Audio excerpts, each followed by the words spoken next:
What's going on, collectors? Optical 20 here for another preview. This time it's 2017 Toy Fair exclusive from Hot Toys. I'm doing it again because I got a good interaction on my Michael Jordan preview, so I thought I'll do it again. This time it's the Armored Batman Battle Damage version.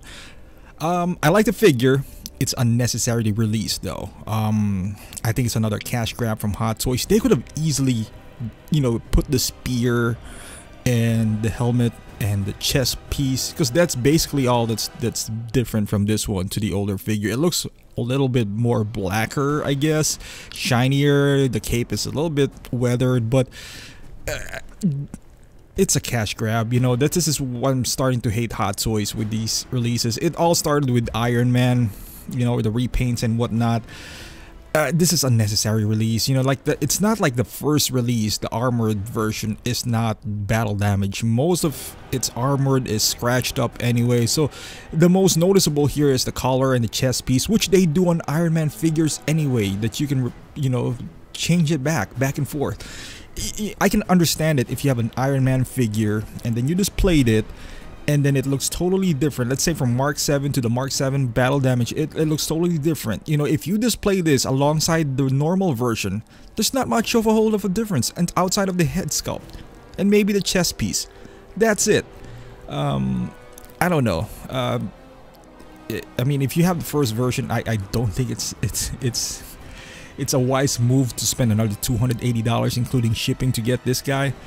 I don't know. I mean, it's your money. Obviously, you can do whatever you want with it, but you can easily get the spear, in the third party on eBay, and even the head sculpt nowadays. The only thing that you're buying basically is the chest piece, which I don't know if you're really gonna pay that much to get that battle damage look from just chest piece alone. But I don't know. I don't recommend this if you have the armored, Batman to begin with, which you have two chances to get him before: the normal version, and then it came the chrome version, which stayed for a long time. Now if you're new to the hobby and you just got this, then yeah, go ahead and get this one.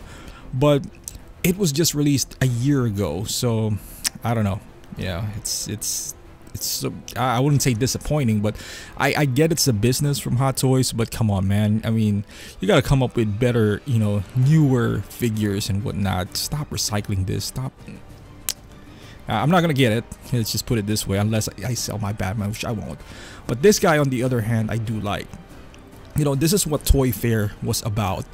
Even back in the day, you're releasing new figures that you normally wouldn't see. You're always gonna get one Iron Man, a repaint of Iron Man. Ever since Iron Man 3, or even going back to the Secret Project, they always want to repaint another Iron Man, and some sucker always buys it. But this guy is kind of new. It's unique. It's a little expensive, $230 for what it does.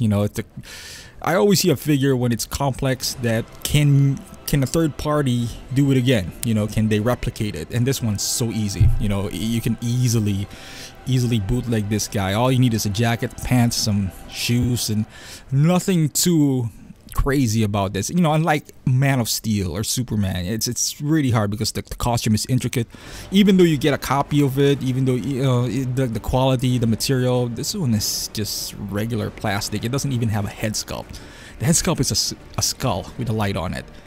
That's, customizers from China can easily copy this one for a lot less. I can see this being bootlegged in a year or so. I mean, I like the figure. I haven't watched the show in a while. It looks great. The price is a little too much for me, but again, that's the norm for Hot Toys now, $230. I don't see you're gonna see anything below that unless it's like a Yoda, a smaller figure or something like that. But it looks good. I like it better than the Batman, that's for sure. Obviously I have the older Batman, but let me know what you think about this Toy Fair exclusive. Hit me up in the comments. Are you excited? You're gonna get one of these or not? So all right, so I'll see you in the next review.